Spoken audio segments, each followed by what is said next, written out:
შაბათს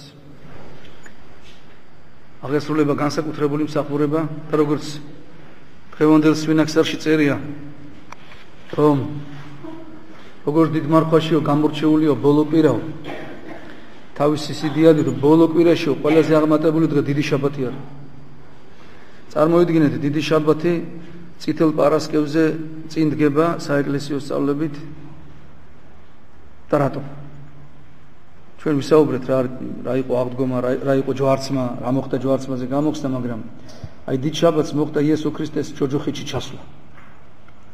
ქრისტე ჩავიდა ჯოჯოხეთში, შემუსრა ჯოჯოხეთი, დაამარცხა ეშმაკი, შეკრაი და ჯოჯოხეთიდან ამოიყვანა იმ ადამიანთა სულები, ვინც ქრისტეს შობამდე ცხოვრობდნენ და ვინც მესიის მოსვლას ელოდნენ. გახსოვთ იონა ნათლისმცემლის სტროფაში წერია ესეთი ხსენება მართლისა ქებით აღესრულების შენ და კმარს წინამორბედო უფლისაო რამოთი გამოჩდი უდიდებულეს წინასწარ მეტყველთა და შენ მიერ ქადაგებულსა ღირს იქმენ ნათლისმცემა და ახარე მყოფთა ჯოჯოხეთისა ღმერთი ხორცითა გამოჩინებული და აღმხელი ცოდათა სოფლისათაო ანუ იონა ნათლისმცემელმა თავის კვეთის შემდეგ მისი თავის კვეთა მოხდა ჯვარცმამდე ჩავიდა ჯოჯოხეთში და ჯოჯოხეთს ახარა რომ მესია უკვე მოვიდაო მე ის მოუნათლეო და მალე აქაც ჩამოვა და გიხაროდეთო ყველას გამოგვიხსნი ჯოჯოხეთიდან.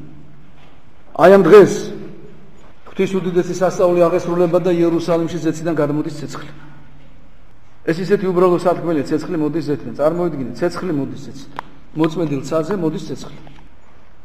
ეს ცეცხლის გადმოსვლა აღესრულება პირველივე საუკუნეებიდან. გახსოვთ დღეს კითხულობით სახარებას, როდესაც იესო ქრისტე დაფლეს და საფლავს მიაგონეს ლოდი და დააყერეს ცველები დარაჯებად. ზეციდან გარდა მოხდა ანგელოზი, თავარანგელოზი გაბრიელზე საუბარი, მან გადააგორა ლოდი და მისი სახე იყო ელვაო, ვითარცა ელვა და იგი იყო სპეტაკი, ვითარცა მზეო, მზესავით ანათებდა. და ეს რომ დაინახეს რომაელმა ლეგიონერებმა, ჯარისკაცებმა შიშისგან გული წაუვიდა და პირქვე დაემხნენ როგორც მკვდრებიო, მოკვდნენ, წარმოიდგინეთ, შიშისგან გული წაუვიდა. გაგიგია სადმე ესეთი რამ შიშისგან ვინმეს გული წასვოდეს? რომაელ ჯარისკაცებს სწავლდა. თანაც გეტყვით, რომაელი ჯარისკაცები იყვნენ უმამაცესი მეომრები. ყველაზე დისციპლინირებული არმია რომს ყავდა. რომი იმიტომ იგებდა, რომ ჯარი ყავდა დისციპლინირებული და რომაელი ჯარისკაცი საგუშაგოს თუ დატოვებდა სიკვდილის ჟიდნენ. და ისე შეეშინდა, რომ ჯერ გული წავიდა და გონზე რომ მოვიდნენ, თავქვით მოგლიჯერები გამოიქცნენ. მიატოვეს საგუშაგო. ისეთი სანახაობა ნახეს. ეს იყო პირველი ცეცხლის გადმოსვლა. ღვთაებრივი ცეცხლის გადმოსვლა ქრისტეს საფლავზე. იმავე აღდგომის წელს. აქედან მოყოლებული ცეცხლი ყოველთვის გადმოდიოდა, მაგრამ რომაელებმა შეურაცხყოფით ადგილად აქცია სანაგვე მოაწყეს, შემდეგ იგი ქალღმერთ ვენერა იყო სილამაზის ქალღმერთოს, სილამაზის ქალღმერთი ერქვა ვითომ, მაგრამ სინამდვილეში სიძვამრუშობის ქალღმერთი იყო და ვენერას დღესასწაულზე მთელი გარყვნილება იმართებოდა ხოლმე. აი ეს იმის ვენერას ტაძარი მოაწყვეს გოლგოთაზე, წარმოიდგინეთ, მაცხოვრის ჯვარცმის ადგილას. მაგრამ რაც არ უნდა სიბოროტე გააკეთონ, სიმართლე ყოველთვის იმარჯვებს და იცით რომ 325 წელს დედოფალმა ელენემ დაიწყეს და ტაძრის აშენება და 326 წელს აშენდა ტაძარი ქრისტეს საფლავზე. იპოვეს ხელმისყოფელი ჯვარი, მიაგნეს საფლავს, აშენდა საფლავი და 325 წელს და ამავე წელს გადმოვიდა ცეცხლი, პირველი ცეცხლი ქრისტეს საფლავზე იმ სახით, რა სახით ეს ახლა გადმოდის.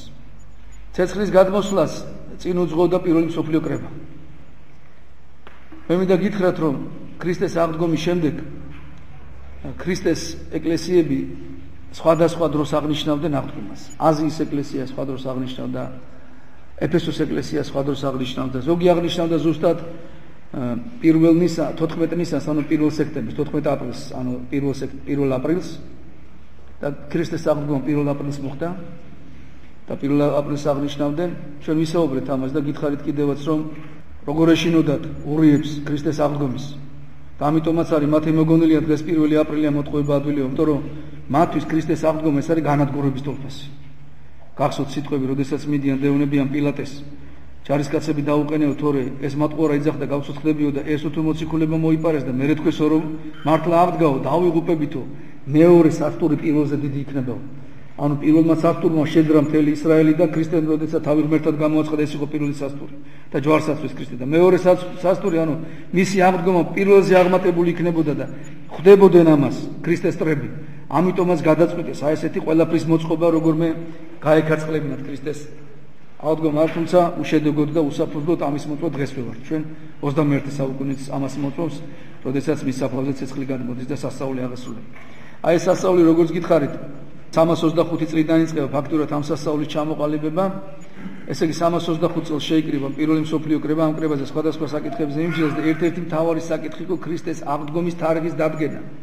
ესე იგი როგორც გითხარით სხვადასხვა ეკლესიები სხვა დროს ადგენდნენ თარიღებს. ზოგი აღნიშნავდა 14 ნისანს, ანუ 1 აპრილს, ძველი სტილი 14 ნისანს, ანუ 1 აპრილს. და ეს რიცხვი სხვადასხვა დროს ემთხვეოდა, ხან შუაკვირაში იყო, კვირა არ იყო, ყოველ ხან ორშაბათი იყო, ხან სამშაბათი იყო. და სხვადასხვა ეკლესიები სხვადასხვა დროს აღნიშნავდნენ და პირველ მსოფლიო კრებაზე, როდესაც შეიკრიბნენ წმინდა მამები, 318 წმინდა მამა იყო და იცით ისაუბრეს მაშინ ქრისტეს ღმერთობის შესახებ და არიოზი და მისი სრულსწავლება შეაჩვენეს და ანათემას გადასცეს აი ამ კრებაზე. მე 318 წმინდა მამამ დაადგინა, რომ ქრისტეს აღდგომა უნდა მოხდეს შემდეგი პირობების გათვალისწინებით, გამოთვლა. 4 პირობა ჩამოაყალიბეს. პირველი ეს იყო, რომ ესე იგი აღდგომა უნდა მოხდეს აუცილებლად გაზაფხულის ბუნიაობის შემდეგ, 22 მარტის შემდეგ. აუცილებლად პირველი თვარე შევისება თუ არა, სავსე თვარეობა იქნება თუ არა, სავსე თვარეობის შემდეგ პირველი კვირა იქნება თუ არა და თუ კი ეს კვირა ურიათა დღესასწაულს დაემთხვა, ერთი კვირით უნდა გადავიტანოთ. აი ერთი შეხედით რომ შეხედო, ეხლა ეს არის რაღაც აბსურდული დადგენილება, რომელიც აი გარედან რომ მოусმინო კაცმა, არაფერი რეალური ამაში არ არის. და სასაცილოა რა. რაშუაში ვიღაცა ერთად ზეიმობა, არ ზეიმობა, მაგრამ ნახეთ რა მოხდა. ზუსტად აი ამ გამოთვლებით, იულიუსის კალენდრით, იმ კალენდრით, რომელსაც ჩვენ ვიყენებთ და ვეყრდნობით ძველი სტილით, ესე ვთქვათ, რომელსაც ამ სახელითაც ცნობილი ეს კალენდარი. აი ამ გამოთვლებით, ამ სტილით, მხოლოდ და მხოლოდ მართლმადიდებელი პატრიარქის ხელში გადმოდის ცეცხლი. რაზე მეტყოლებს ეს? ეს იმაზე მეტყოლებს, რომ ის ადგილი, სადაც ცეცხლი გამოდის, ნამდვილად ქრისტეს საფლავია და გოლგოთაა. და მეორე ის, რომ საეკლესიო კრების დადგენილება არის წყალშეუვალი, ბეჭედი აქვს დასმული. რომ პირდაპირ აგერამდე 16 საუკუნეა მამებმა გამოსცეს ბრძანება, დაადგინეს და 16 საუკუნე ყოველთვის აი ამ დღეს ამ გამოთვლებით აღესრულება ეს სასწაული. ეხლა ამის შემდეგ ახალმესტილეებმა და გინა კათოლიკური ეკლესია იყოს და გინა სომეხი მონოფიზიტები ამტკიცონ, რომ მათი სტილი სწორია და ჩვენი სტილი სწორია, რა ჩვენ ვართ ჩამორჩენილები და ამ სოფლის ფეხისმას არაყოლილი ხალხი. დიახაც ამ სოფლის ფეხისმას არაყვება ეკლესია. ეკლესიაში ორიენტირები არ იცვლება. ქრისტე რაც იყო გუშინ ის არის დღეს ის იქნება ხვალ. ჭეშმარიტება არის მარადიული და ჩვენ არაფერს არ შევცვლით ეკლესიაში. და ამის შეცვლის უფლება არავის არ აქვს. და ამის ბეჭედი და საბუთია დღევანდელი დღე. დღეს ალბათ უყურეს ტელევიზორში, ხალხი ნახავთ ვიდეოშიც, რა საოცრება ხდება და რამხელა ყიჟინა სულიერი და რამხელა სიხარულე ცეცხლის გადმოსვლის დროს. ეხლა რაც შეეხება ცეცხლის გადმოსვლის, ვახსენეთ ჩვენ მხოლოდ მართლმადიდებლების ხელში. ცეცხლი მარტო მართლმადიდებლების ხელში გადმოდის. ერთი შემთხვევა იყო, რომელიც გავრცელებული შემთხვევა ცნობილი არ ყველა მიცით, რომ ესე იგი 1559 წელს, იქ სხვადასხვა წლები 559 იძახეს, ზოგი 560-იან წლებს იძახიან, მაგას მნიშვნელობა არ აქვს, ერთად 559 წელზე ჩერდებიან. მოხდა ესეთი რამ, როდესაც ბიზანტია დაემხო, კონსტანტინოპოლი დაეცა, ოსმალებმა და ეს ბიზანტიელთა ცოდობის გამო მოხდა. ამაზე ახლა არ გავჩერდები, ღმერთმა ამიტომ დაუშვა დიდი მართლმადიდებლური იმპერიის დაცემა, მათი ცოდობის გამო, იმიტომ რომ გაყიდეს მართლმადიდებლობა და 1452 წლის 12 დეკემბერს თელმა კონსტანტინოპოლის საპატრიარქომ აია სოფიის ტაძარში ხელი მოაწერა კათოლიკობაზე გადასვლას. უნია დადო ლათინებთან და დაიწყეს რომის პაპის მოხსენიება პირდაპირ დივტიხებში და წირვა ლოცვებში. ანუ ფაქტიურად აღიარეს კათოლიკობა. და 1453 წლის 28 მაისს კონსტანტინოპოლი იქცა სტამბოლად, დღესაც სტამბოლია. და იმ დონეზე შეზღუდეს ქრისტიანები, რომ დღეს კონსტანტინოპოლში მხოლოდ პატრიარქ შეუულია შემოსილი სიარული და მეტი ყველა მიტროპოლიტი ყველა განმოსილებითად. წარმოიდგინეთ. აი შედეგი ნაყოფი რჯულის ღალატი, სადამდე მიდის საქმე. გავაგრძელოთ ჩვენი საუბარი. 1559 წელს ოსმალებმა დაიპყრეს ბიზანტია, დაპყრობილი აქვს პალესტინა და გასაღები ქრისტეს იერუსალიმს მართავენ ოსმალები. ამით ისარგებლეს სომხებმა, გადაუხედეს ფული იქაულ ადგილობრივ თურქ მმართველებს, ოსმალებს და უთხრეს, რომ მართლმადიდებელი პატრიარქი არ შეეშვათ და შეესვათ სალოცავით მონოფიზიტი სომხების იერუსალიმის პატრიარქი. მე მინდა გითხრათ, რომ სომხებს ყავთ 4 პატრიარქი. ერთი ყავთ იერუსალიმში, ერთი ეჩმიაძეში, ერთი კილიკიაში და ერთი კონსტანტინოპოლში. ამით ალბათ ფიქრობენ, რომ სოფლიო ეკლესიათი წარმოაჩინონ თავისთავად, როგორც სხვა ბევრი პატრიარქები ყავს მართლმადიდებლებს. ალბათ ამას ფიქრობენ. ეს მათი პრობლემაა, მათი საქმეა. შევიდა სომხების პატრიარქი, არ შეუშვეს ბიზანტიის იერუსალიმის პატრიარქი, ბერძენი მართლმადიდებელი და მიუხურეს კარები და ბერძენი პატრიარქი მთელ თავის მრევლთან ერთად დარჩა გარეთ. მე მინდა გითხრათ, რომ ძირითადი მრევლი პალესტინაში არიან არაბები, მართლმადიდებელი არაბები. ცნობისათვის რომ იცოდეთ, სოფლიოში მართლმადიდებელი არაბები უფრო მეტია რაოდენობით, ვიდრე მართლმადიდებელი ქართველები. დაახლოებით 3 მილიონამდე მართლმადიდებელი ქრისტიანი არაბი. და ესე დამწუხრებულები იერუსალიმის პატრიარქი და მისი მრევლი საწვსო ბერძნებიც იყვნენ, ძირითადად არაბები, დგანან თავშაბუნულები, დამწუხრებულები, მუსულმანებმა არ შეუშვეს. სომხების პატრიარქი შევიდა თავის ელიტასთან ერთად, დაიწყო ლოცვა და უშედეგოდ დაღამდა და ცეცხლი არ გადმოვიდა. და უკვე დიდი ხნის ლოცვის შეგებს საღამოს პირას დაიწყო ცეცხლმა გადმოსვლა. ცეცხლი როგორც ელვა გადმოვიდა, დაეცა იმ სვეტს, სადაც იერუსალიმის პატრიარქი იდგა. ეს სვეტი გაიპო შუაზე და ეხლაც გაპობილია სვეტი, ნიშნად იმისა, რომ ამ დიდი სასწაულისა და იერუსალიმის პატრიარქმა იქიდან გაანთო ცეცხლი და არაბებმა დაიწყეს ხული, ჩვენი სარწმუნოება სწორია, ჩვენ მართლებია და ამიტომ არის ამის შემდეგ სულ ყიჟი ნაკდა და ერთმანეთს რო აღждებიან და ყვირიან, გინახიათ რა დღეში არიან, ერთმანეთს ზურგზე აღждებიან, ყვირიან და დოლებს უკრავენ და თავიდან რო შეხედავ მართლა ესეთი ცოტაც ესეც სანახავია და ფიქრობდი ეს რა უწესო ხალხია მეთქი, ესე ვიფიქრე თავიდან. წარმოიდგინეთ აბოთბილელს რა უქნეს არაბებმა, მოგახსოვთ რა მოკლეს და დაწვეს, რომ თაყვანი არ ეცათ მისთვის და რას უშვებოდნენ არაბები მართლმადიდებელ არაბებს, ხო წარმოგიდგინეთ რა დღეში ყავდათ. გადასახადები ორმაგი, ყველაფერი ამ ხალხმა არ დათმორჯული. ბოლომდე მართლმადიდებლებმა დარჩა და ამ სასწაულის შემდეგ წარმოიდგინეთ მათი სიხარული რა არის. და ეს არის ბუნებრივი გამოძახილი ამის. და ერთი წელი იყო 1800 წლების დასაწყისი იყო, ზუსტად არ მინდა რომ შევცდეთ წლებში, 15 თუ 28 წელი იყო რაღაც, ამას არ აქვს მნიშვნელობა. იერუსალიმის პატრიარქმა რომელიც შესული იყო და ლოცულობდა, შეწუხდა ამ არაბების ყიჟინით და უთხრა რომ გააჩერეთ ეს ხალხი და გაყარეთ ტაძრიდან. არა და ერთ-ერთი ღვთისმსახურების ერთ-ერთი ნაწილი, როგორც ჩვენ ვაკმევთ და ღვთისმსახურების წერი უნდა იკმიოს, აი წერია არაბებმა უნდა იყვირონ. და გააჩერა ეს არაბები და გაუშვა გარეთ. დაიწყო ლოცვა, ცეცხლი არ გადმოვიდა. ეს ლოცვა გაგრძელა 3 საათი, 4 საათი, ცეცხლი აღარ გადმოვიდა და ბოლოს გამოვიდა საფლავი და უთხრა შემოუშვით არაბები. შემოვიდნენ თუ არაბები, თუ არა არაბები ყიჟინით და ერთმანეთზე სხედა, ერთმანეთს ზურგზე აზიან და ყვირიან ხვლებს იქნებენ და დროშებს აფრიალებენ და დოლებზე უკრავენ და გადმოვიდა ცეცხლი. ანუ ესე ქადაგებს ეს ხალხი ქრისტიანობას იმ გარემოში ჯვრის გამოჩენაც კი საშიშია და ეს ხალხი პირდაპირ ყვირის რო ქრისტიანი. თან ცეცხლი რო გადმოდის რაშვებიან, ამ ცეცხლმოდებული სანთლებით დარბიან ებრაელების უბანში იერუსალიმში, დაბრიალ მუსულმანების უბანში და იმათ მაღაზიებში შედიან და აჩვენებენ, აი რა გვაქვს. და ყვირია რომ ჩვენი სარწმუნოება სწორია. ამითი ქადაგებენ ეს ხალხი ქრისტიანობას და ეს არის მათი აღმსარებლობა. აბა თუ მაგარი ხარ გააკეთე. მე ვიცი უამრავი მღვდელი სამწუხაროდ ქართველები, რომლებიც სარფის საბაჟოზე იხდიდნენ რომ პრობლემა არ ქონოდათ. და ესენი იერუსალიმში იცავენ მართლმადიდებლობას. ჯვაროსნული ლაშქრობის დროს, როდესაც ჯვაროსნებმა აიღეს იერუსალიმი და კათოლიკებმა დაიწყეს მართვა, აღარც მაშინ არ გადმოსულა ცეცხლი. და მეცაც გეტყვით, ჯვაროსნული ლაშქრობები იცით რატომ დაიწყო?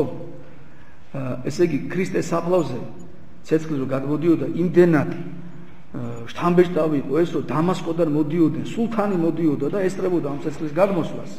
და ცეცხლი რო გადმოდიოდა, ეს არის მე-19 საუკუნეები. ცეცხლი რო გადმოდიოდა, ესე იგი, მღვდლები ურიგებდნენ მუსულმანებს ამ ცეცხლს. და ამათ მიქვდათ დამასკოში. და სხვადასხვა ქალაქებში და უამრავი ქრისტიანი ინათლებოდა ამისგან. და იმდენად საშიში სახე მიიღო ამან მუსულმანებისათვის, რომ 1010 წელს იერუსალიმის ტაძარი დაანგრიეს და მიწასთან გაასწორეს თლიანად. 48 წელი იყო დანგრეული ტაძარი და ამიტომ მოაწყვეს მათ, რომ ქრისტეს საფლავი უნდა გამონთავისუფლოთ, აღვადგინოთ და ამიტომ დაიწყეს სამზადისი ჯვაროსნული ლაშქრობებისათვის. ქრისტეს საფლავის დანგრევა იყო მიზეზი ამის. და თქვენ წარმოვიდგინეთ, ამ დანგრეულზეც კი გადმოდიოდა ცეცხლი. და როგორ გადმოდიოდა იცით ადრე ცეცხლი? ეპისკოპოსი, პატრიარქი იერუსალიმის შიგნით ეხლა შედის ქრისტეს საფლავში შიგნით. ქრისტეს საფლავი ორი ნაწილისაგან შედგება. ერთია თვითონ საფლავი, სადაც მაცხოვარი დააბრძანეს და დაასვენეს მისი წმინდა სხეული და მეორეა ანგელოზის ტოა. ანუ სადაც ანგელოზი იხილეს ლოძზე მჯდარი და ანგელოზი რო გამოეცხადათ, დღეს იმ ლოძზე იმართება წირვა. ის ყვა იქა ლოდი, რომელიც საფლავზე იყო მიდებული, ის არის ტრაპეზი. და იმაზე მიდის წირვა. ეს ყოფილა დაახლოებით ისეთი ფორმის, როგორც დღეს არის სვეტიცხოველში, ტაძარი როა პატარა სვეტიცხოველში შიგნით. ქრისტეს აღდგომის ეკლესიას რო ეძახენ. ეს არის ყოფილა ასლი იმ აღდგომის ტაძრისა, რომელიც მანამდე იყო დანგრევამდე იერუსალიმში. და სვეტიცხოველი ხო ახალი მეორე იერუსალიმი ქვია სვეტიცხოველს და ისე ფაქტიურად ვინც ყოფილა იერუსალიმში დამემოწმე შიგნით რომ დადგე იერუსალიმის ტაძარში სვეტიცხოველი გგონია. ისეთი ზუსტად ეგეთი ქვებით არის აშენებული. ზუსტად ისეთი რაღაცა გარემოა, ისეთი სიმყუდროვი აქვს რა და ძალიან გავს ერთმანეთს. მაშინ ესე იგი მარტო საფლავი იყო და პატრიარქი დგებოდა გარეთ და ცხაურები ქონდა ამ საფლავს შიგნით იყო კანდელი ქრისტეს საფლავზე. ეს პატრიარქი გარეთ ლოცულობდა, ცეცხლი რომ გადმოვიდოდა და მერე შედიოდა მართლმადიდებელი პატრიარქი და გამოქონდა იქიდან ცეცხლი. ერთ-ერთმა სულთანმა, ბაღდადის სულთანმა, ხალიფამ უთხრა რომ ადექითო და რკინის ფითილი დააყენეთო, აბერთ თუ გადმოვა ცეცხლი. და წარმოიდგინეთ, რკინის ფითილი დააყენებინეს კანდელს. და რო დაიწყეს მართლმადიდებელი პატრიარქი რო დაიწყეს, რომ რკინის ფითილი ანითო. ეს წერია მუსულმანურ ხელნაწერებში. სალადინი ხო გახსოვთ? ეს იყო კაცი, რომელსაც იერუსალიმი გაანთავისუფლა და ჯვაროსნები გაანადგურა. სალადინმა აიღო იერუსალიმი. და ის ესწრებოდა დაესწრო იერუსალიმის გადმოსვლას რამოდენიმეჯერ. ერთხელ რო ესწრებოდა, ცეცხლი ხო გადმოვიდა, ჩააქრობინა ცეცხლი. მეორედ გადმოვიდა ცეცხლი. კიდე ჩააქრობინა. მესამედ გადმოვიდა, კიდე ჩააქრობინა და სალადინმა თქვა, მე ისეთი რამე გავაკეთე, რომ გაისათო ვეღარ შეხვდები აღდგომას და მოკვდა მარტო. წარმოვიდგინეთ, რამხელა საოცრება ხდება. ეხლა მოვიდნენ ჯვაროსნები. გაანთავისუფლეს თავის შუაში ქრისტეს საფლავი და როგორ გაანთავისუფლეს სკოლიდან ხო გახსოვთ? სისხლის დინარეები ადინეს და დღეს ჩვენ გვასწავლიან კათოლიკები კაცთმოყვარებას და თუ როგორ უნდა მოვიქცეთ სხვას. ის რა ჯვაროსნება გააკეთეს მართლმადიდებლებს აზრათაც არ მოვა. შეიძლება რომელიმე მართლმადიდებელმა გააკეთოს მეომარმა ან ვიღაცმა ეკლესია რო ესე იქცევდეს ესეთ რამე არ მოხდა. სისხლის დინარეები ადინეს მეჩეთებში საჩვენებელი დაჯები და სიკვდილის დაჯები ატარეს რა. აი რო წაიკითხო შეგზაროს ესეთი რაღაცები აკეთეს. და ეს ხალხი გვასწავლეს ჩვენ როგორ უნდა მოვიქცეთ ქრისტიანები მართლმადიდებლები. როდესაც აიღეს და კონსტანტინოპოლი დაიპყრეს იერუსალიმი, იმ წუთში გადააყენეს მართლმადიდებელი პატრიარქი და 1100 წელს დააყენეს კათოლიკე იერუსალიმის პატრიარქად. და იმან უთხრა მართლმადიდებლებს, ეხლა მლოცვას მე წავიკითხავ და კათოლიკებმა დაიწყეს კითხვა. ცეცხლი გადმოდის 2 საათზე, 2-დან 3 საათამდე ადგილობრივი დროით. და რო დაღამდა უკვე და რო დაიღალენ ამდენლებს და რო წამოვიდა ცეცხლი მერე გადმოვიდა. 1101 წელს ისევ დაიწყეს კათოლიკებმა კითხვა და ცეცხლი საერთოდ აღარ გადმოვიდა ცეცხლი და უკვე მიხვდნენ რომ დიდი სირცხვილი და რაღაცა სასწაული ხდებოდა, ღვთისხელი იყო ჩარეული ამაში და თავი ესე იმართეს, ეს იმიტომ არ გადმოდის, რომ ჩვენი ცოდვების გამო ჩვენ ცუდად ვიქცევით. იმას კი არ იძახდნენ, რომ ჩვენი რჯული არ არის სწორი და ჩვენი სარწმუნოება არ არის სწორი. დაუთმეს ეს საქმე ისევ იერუსალიმის პატრიარქს და დღემდე ესე აღესრულება იერუსალიმის მართლმადიდებელი პატრიარქის ხელში გადმოდის ლოცვა, ცეცხლი. ეხლა საინტერესო ამბავი ჩვენ ვინმე შეიძლება კითხვა დამისვას კი, მაგრამ აი სომხების პატრიარქის ჩვენ ხედავთ, რომ იქ მართლმადიდებლებთან ერთად იერუსალიმში სომხებიც მოძრაობენ. და სომხების პატრიარქი შედის იერუსალიმის პატრიარქთან ერთად შიგნით. ეხლა რა შეესება? მას შემდეგ, როგორც გითხარით, აი 1459 წელს ცეცხლი რო არ გადმოვიდა და მართლმადიდებლების ხელში გადმოვიდა ცეცხლი, სომხებმა თქვეს, რომ ჩვენო იერუსალიმის პატრიარქი უნდა გავჭრიდოთ. და წარმოიდგინეთ, უკვე 500 წელია. ყოველ აღდგომის წინადღეს სომხების პატრიარქი ჭრიკავს მართლმადიდებელი პატრიარქს, რომ მან ასანთი არ შეიტანოს და მართლმადიდებელი პატრიარქი დგება სტიხარით, მარტო არაფერი რაც მარტო სტიხარიაცია ჭრიკავენ. შედის და ესეუნება, არა, მეც უნდა შევყო შიგნითო ცეცხლი არ გადმოიტანოს, შეყვება შიგნით, მაგრამ ანგელოზის ტუაში დგება, შიგნით კი არ შედის. და ლოცვას რო იწყებს, პეტრე კენჭოშვილს აქვს აღწერილი, როგორ გადმოდის ცეცხლი, სხვებსაც აქვს აღწერილი. ხდება რაღაც ელოების გადმოსვლა, პატარ-პატარა ბურთები იწყებს გორვას ქრისტეს საფლავზე, დარბიან ეს ცისფერი ბურთები. იქ ფთილებია დადებული, ზეთის ფთილები, ამებს მოეკიდება და აქედან უკიდოს მერე პატრიარქი სანთელს და ამ სანთელს რო გამოიტანს, გარეთ ხდება სომხეთის პატრიარქი გადაუკიდებს. როდესაც შენ ხედავ რომ შენი სარწმუნება სწორი არ არის, ხედავ რომ იერუსალიმის პატრიარქის ხელში გადმოდის, ამ ხელა ისტორია აქვს, ხო? და მაინც იგივე საკეთებ. ერთი რამე უნდა გვახსოვდეს, ვისაც მეტი მიეცა მეტი მოიკითხება. მერთმა გაკურთხოთ, მერთმა დაგლოცოთ